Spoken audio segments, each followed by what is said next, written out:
এখন এই কার্ড রাইসটার জন্য 2 জায়গায় ভাত নিয়ে নিয়েছি। এবার এর মধ্যে দিয়ে দেবো তোমার এই যে পেঁয়াজ কুচি করে রেখেছি আগের থেকেই, একটুখানি পেঁয়াজ কুচি, একটু ধনেপাতা কুচি দিয়ে দেবো। আর এটা তুমি দিতেও অপশনাল, মানে এটা আমাদের খেতে ভালো লাগে তাই দিই। এই যে একটু বেদানা কুচি দিয়ে দিলাম।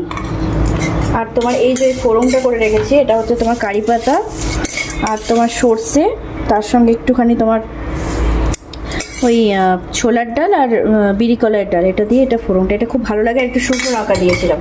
আর দিয়ে দেবো তোমার উপর থেকে দইটা, দইটা উপর থেকে দিয়ে দেবো। ব্যাস, এবার দিয়ে দেবো একটু স্বাদ মতো নুন, যে যেরকম মানে নুন পছন্দ করো সেরকম দিতে পারো, একটুখানি হালকা জাস্ট সল্ট। এবার এর সঙ্গে যেগুলো ভেজে রেখেছিলাম এবার এটাকে পুরো মাখিয়ে নেবো এরকম করে, দেন এটা আমরা খাবো।